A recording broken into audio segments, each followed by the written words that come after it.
সাকিব আল হাসান কি পাকিস্তানের বিপক্ষে যে টেস্ট সিরিজটা হবে 2 ম্যাচের টেস্ট সিরিজ সেখানে কি সাকিব আল হাসান থাকবেন কিনা খুব সম্ভবত গত 2 সপ্তাহে বা গত 10 দিনে বাংলাদেশের মানুষের মাঝে বা সবার মাঝেই সবচেয়ে বড় প্রশ্ন মানে কোটি টাকার একটা প্রশ্ন ছিল সাকিব আল হাসান থাকবেন কিনা।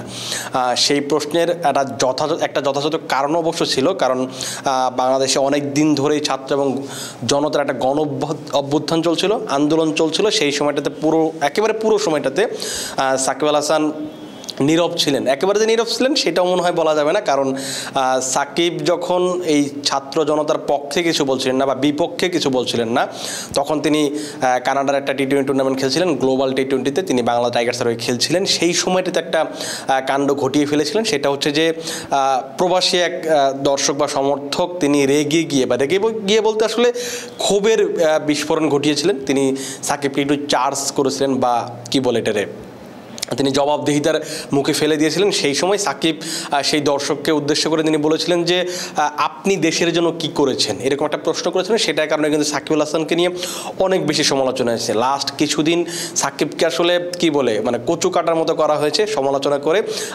এই অবস্থায় যখন পাকিস্তানে খেলতে যাওয়ার কথা বাংলাদেশের, তখন আরও একটা প্রশ্ন সামনে এসেছিল যে সাকিবকে এই অবস্থায়, যেহেতু তিনি সংসদ সদস্য এখন নয়, গত যে নির্বাচনটা হয়েছিল সেই নির্বাচনে তিনি আওয়ামী লীগের সমর্থিত প্রার্থী হিসেবে মাগুরা 1 আসন থেকে এমপি নির্বাচিত হয়েছিলেন, মানে সংসদ সদস্য নির্বাচিত হয়েছিলেন। যেহেতু এখন সেই সরকারটা এখন নেই, তিনি এখন আর সংসদ সদস্য নন, তিনি একান্তই একমাত্র এখন শুধু তার পরিচয় তিনি ক্রিকেটার। তিনি এই অবস্থায় তিনি দলে থাকবেন কিনা সেটা নিয়ে কিছুদিন আগে শাহরিয়ার নাফিসকে প্রশ্ন করা হয়েছিল। শাহরিয়ার নাফিস তখন তিনি বলেছিলেন যে এটা একান্তই বোর্ড এবং নির্বাচকদের ব্যাপার, তারা রাখবেন কিনা রাখবেন না এটা একেবারে তাদের সিদ্ধান্ত। তিনি যেহেতু ক্রিকেট অফিসের ইনচার্জ, তিনি এটা আসলে বলতে চাননি। অবশেষে পাকিস্তান সফরের জন্য বাংলাদেশের স্কোয়াড ঘোষণা করেছে এবং সেই স্কোয়াডে রাখা হয়েছে সাকিব আল হাসানকে। সাকিব যে স্কোয়াডটা ঘোষণা করেছে সেই স্কোয়াডটা গাজী আশরাফ হোসেন লিপুর যে নির্বাচক পেলেন তারা আজকে একটা মেইলের মাধ্যমে দেওয়া হয়েছে, স্কোয়াডটা ঘোষণা করে দিয়েছে। সেখানে তারা কোন ক্রিকেটারকে রাখা হয়েছে, কেন রাখা হয়েছে, সাকিবকে নিয়ে মানে স্পেসিফিক কিছু বলেননি তিনি।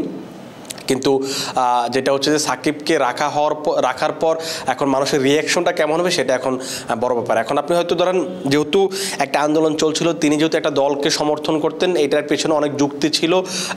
অনেকভাবে বলেছিলেন যে এটা তার একান্ত ব্যক্তিগত সিদ্ধান্ত, তিনি কার পক্ষে থাকবেন কার বিপক্ষে থাকবেন, তিনি স্ট্যাটাস দিবেন কিনা, ফেসবুকে পোস্ট দিবেন কিনা, ছাত্রদের পক্ষে কথা বলবেন কিনা, যেহেতু তার একান্ত ব্যক্তিগত সিদ্ধান্ত, এটা নিয়ে আসলে আমরা আসলে বেশি কিছু বলতে চাই না। যেটা হচ্ছে সাকিবকে রাখা, ক্রিকেটার সাকিবের যে পারফরমেন্স সবসময় তিনি যেভাবে পারফর্ম করতেন সেই হিসেবে সাকিবকে না রাখার কোনো কারণেই ছিল না। যেহেতু এখন একটা সময় যেহেতু সমালোচনা চলছিল, সেই ক্ষেত্রে হয়তো তার জায়গাটা নিয়ে প্রশ্ন তোলা হচ্ছিল, প্রশ্নবিদ্ধ করা হচ্ছিল যে তাকে রাখা উচিত হবে কি হবে না, এটা নিয়ে একটা হয়তো কথা উঠছিল। এখন কথা হচ্ছে সাকিব স্কোয়াডে থাকলেও কি সাকিব দেশে ফিরবেন, এটাও কিন্তু একটা বড় প্রশ্ন ছিল যে সাকিব কি এই যে দেশের পরিস্থিতি, কারণ সাবেক যে সরকারটা ছিল কিছুদিন আগে, সেই সরকারের যারা এমপি মন্ত্রী বা যারা বড় বড় কর্তা ছিলেন তারা কিন্তু অনেকেই এখন মানে দেশের বাইরে আছেন, তারা হয়তো দেশে আসার সুযোগ পাচ্ছেন না।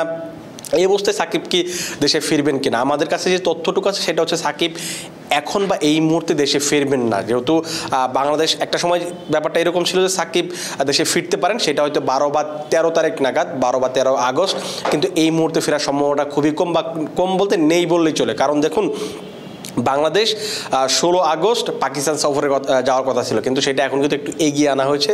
পিসিবির পক্ষ থেকে একটা প্রস্তাব দেওয়া হয়েছিল যে বিসিবি বা বাংলাদেশ যদি চায় তারা পাকিস্তানে এসে অনুসরণ করতে পারে, যেহেতু দেশের সার্বিক পরিস্থিতি এতটা ভালো না, বা ভালো না বলতে বোঝাচ্ছে যে একটা নতুন সরকার গঠন হয়েছে, তারপরে এই ফাঁকা সময়টাতে আসলে অনেক কিছু ঘটে গেছে দেশে। সেই সময়টাতে যেহেতু সার্বিক পরিস্থিতি একেবারে উন্নতির পথে না বা একেবারে অবনতি, যে এটা বলা যাবে না, মাঝামাঝি একটা অবস্থা আছে, সেই পরিস্থিতিতে পিসিবি চেয়েছে বাংলা যেন পাকিস্তানে গিয়ে অনুসরণ করে, সেটা যদি তাদের আপত্তি না থাকে। সেই প্রস্তাবে বিসিবি কিন্তু রাজি হয়েছে। সেক্ষেত্রে তারা 12 আগস্ট পাকিস্তান সফরে যাবে। যেহেতু সাকিবের 12 আগস্ট পর্যন্ত এনওসি আছে, তার 13 আগস্ট দেশে আসার কথা ছিল, তাই এই মুহূর্তে তাকে আর দেশে ফিরতে হচ্ছে না। তিনি কানাডা, তার দলটা সেখানে যেহেতু বাদ পড়েছে, গতকাল যে ম্যাচটা ছিল তারা এলিমিনেট হয়ে গেছে। সেই ম্যাচ শেষে তিনি হয়তো সেখান থেকে দুবাই আসবেন, দুবাই থেকে বা কাতার আসবেন, সেখান থেকে হয়তো তিনি পাকিস্তানে চলে যাবেন। এই হচ্ছে সাকিব আল হাসানকে নিয়ে বর্তমান আপডেট।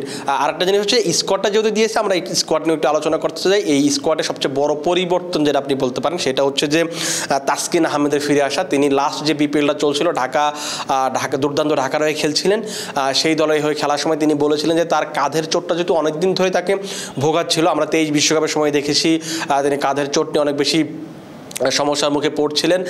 এই চোটের কারণে তিনি সাময়িকভাবে টেস্ট থেকে তিনি বিরতি নিতে চাচ্ছিলেন, কারণ লাস্ট কয়েক বছরে কিন্তু তাসকিন নিয়মিত টেস্ট খেলতে পারেননি, মাঝে ইনজুরি গেছে। তিনি হয়তো টি20 খেলেছেন, ওয়ানডে খেলেছেন, কিন্তু টেস্টে তাকে নিয়মিত কখনোই পাওয়া যায়নি। যখনই টেস্ট এসেছে তখনই তার ইনজুরিগুলোর সমস্যাগুলো বেশি দেখা গেছে বা বেশি সমস্যা হয়েছে, কারণ যেহেতু টেস্ট 5 দিন খেলতে হয়, আপনাকে লম্বা সময় ধরে লম্বা মানে পরিশ্রম করতে হয়, এই কারণে কিন্তু তিনি সেখান থেকে সরিয়ে নিয়েছিলেন। কিন্তু হুট করেই কয়েকদিন আগে তিনি মিরপুরে অনুসরণ করতে দেখা গেছে তাকে, তারপরে বিসিবির পক্ষ থেকে জানানো হয় যে তার একটা টেস্ট চলছে, তিনি যদি পুরোপুরি ফিট দেখাতে পারেন বা যদি ওই অবস্থায় থাকেন তাহলে তাকে হয়তো টেস্টের জন্য বিবেচনা করা হতে পারে।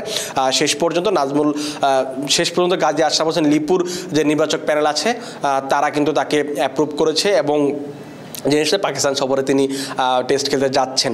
তাসকিন আহমেদ ছাড়াও এই স্কোয়াড যেটা হয়েছে সেখানে আরও 4 জন পেসার আছেন, মোট 5 জন পেসার নিয়ে পাকিস্তান সফরে যাচ্ছে। সেখানে যেহেতু পাকিস্তানে যেহেতু পেসার একটা আধিক্যতা আছে, তারা হয়তো পেসার দিয়েই বাংলাদেশকে অ্যাটাক করতে চাইবে, সেই কারণেই বাংলাদেশের সেই প্রস্তুতিটা নিয়ে যাচ্ছে। সেখানে তাসকিন আহমেদের সঙ্গে শরীফুল ইসলাম, নাহিদ রানা, হাসান মাহমুদ এবং হচ্ছে সৈয়দ খালেদ আহমেদকে আমরা দেখবো, এই 4 জন, এবং তাসকিন এই 5 জন পেসারকে দেখবো। যেখানে নাহিদ রানাকে আপনারা ইতিমধ্যে দেখেছেন যে তিনি লাস্ট শ্রীলঙ্কা সিরিজে খেলেছেন, যেটা হচ্ছে তার গতিটা অনেক বেশি, সেটা হয়তো আপনি পাকিস্তানের মাটিতে যখন খেলবেন যদি পেস বান্ধব উইকেট পান সেখানে আপনি হয়তো বড় একটা অ্যাডভান্টেজ পাবেন। শরীফুল ইসলাম নিয়মিত সদস্য, সৈয়দ খালেদ আহমেদ নিয়মিত সদস্য, হাসান মাহমুদকে আমরা লাস্ট টেস্টে দেখেছিলাম শ্রীলঙ্কার বিপক্ষে, অনেকদিন পর তিনি খেলেছিলেন। আর একটা জিনিস হচ্ছে তিনিও মানে একটা দলের মাঝে আছেন যে তিনি হয়তো ভবিষ্যতে টেস্টের জন্য খুব ভালোভাবে প্রিপেয়ার্ড হয়ে যাবেন জিনিসটা। এই 5 জন পেসার স্পিনার হিসেবে আপনি দেখেন তাইজুল ইসলামের থাকাটা একেবারেই মানে কি বলো অনুমেয়ই, তিনি থাকছেন। তার সঙ্গে দুজন থাকছেন সেটা হচ্ছে যে মেহেদী হাসান মিরাজ এবং হচ্ছে নাঈম হাসান, এই 3 জন স্পিনার নিয়ে তারা বাংলাদেশ যাচ্ছে। আর ব্যাটিংয়ে অর্ডারে যদি আপনি চিন্তা করেন, ওপেনিংয়ে 3 জনকে রাখা হয়েছে, মাহমুদুল হাসান জয়, সাদমান ইসলাম এবং হচ্ছে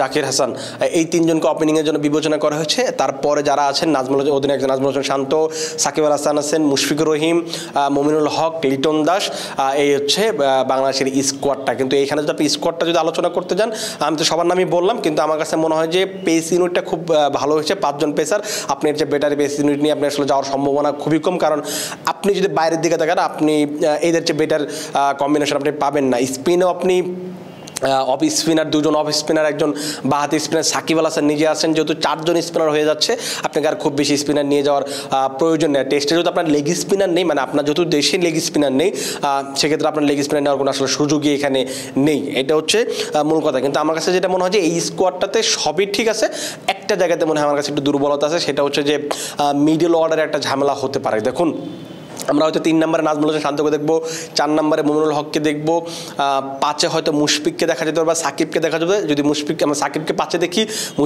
মুশফিক সেক্ষেত্রে 6-এ ব্যাটিং করবেন এবং 7 নম্বরে ব্যাটিং করবেন লিটন দাস। এই হচ্ছে আমাদের টপ অর্ডারের 7 জন ব্যাটসম্যান। এখন দেখুন, আপনি যদি স্কোয়াডটা ভালো করে দেখেন, সেখানে দেখবেন যে ওপেনিংয়ের জন্য আমার একটা অপশন আছে। আপনি যদি চাইলে জাকির হাসান, মাহমুদুল হাসান জয়কে খেলাতে পারেন, জাকির হাসান সাদমান ইসলামকে খেলাতে পারেন, কিংবা সাদমান ইসলাম মাহমুদুল হাসান জয়কে খেলাতে পারেন। এই 3টা কম্বিনেশন আপনি করতে পারেন। ওপেনিং আপনার একটা ব্যাকআপ একটা অপশন আছে। আপনি যদি মিডল অর্ডারের দিকে তাকান, সেখানে কিন্তু কোনো ব্যাকআপ নেই। স্কোয়াড আপনি যদি দেখেন, আর কোনো ব্যাকআপ ব্যাটসম্যান হিসেবে মিডল অর্ডারে রাখা হয়নি। এইটা একটা বড় সমস্যা হতে পারে, কারণ 2টা টেস্ট যেহেতু আপনি খেলবেন, আপনি কয়েকদিন সেখানে আগে যাচ্ছেন, কেউ যদি ইনজুরিতে পড়ে সেক্ষেত্রে একটা বড় সমস্যা হতে পারে। কিন্তু আবার একটা অ্যাডভান্টেজ আছে, সেটা হচ্ছে যে এটা না রাখার একটা বড় কারণ হয়তো হতে পারে যে যেহেতু পাকিস্তানে গিয়ে এখন বাংলাদেশ এ দল আছে, সেখানে বেশ কয়েকজন ক্রিকেটার আছে, শাহাদাত হোসেন দীপু বা আরও বেশ কয়েকজন ক্রিকেটার আছে, তাদের মাঝ থেকে যদি খুব বেশি প্রয়োজন হয় তাদেরকে আপনি একজনকে সেখানে ইনক্লুড করতে পারবেন।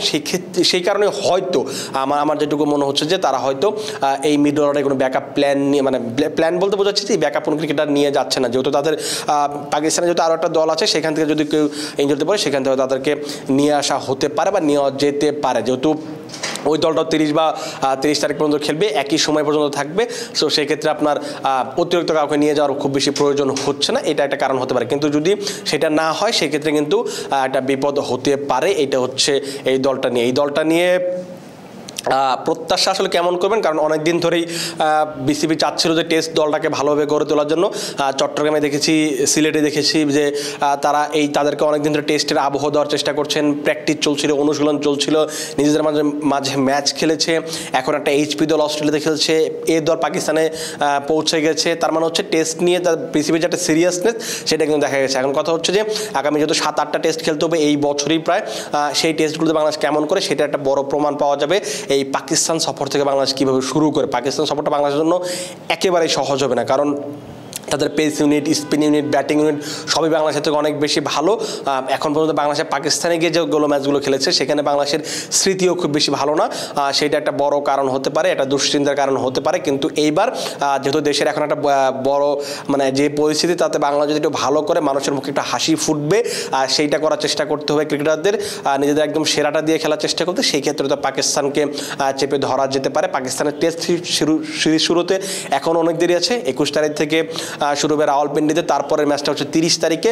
এখন অনেক সময় আমরা এই ম্যাচগুলো নিয়ে কথা বলবো, কে কোথায় এগিয়ে আছে, কোথায় সমস্যা আছে, এই বিস্তারিত আলোচনা তো অবশ্যই করব।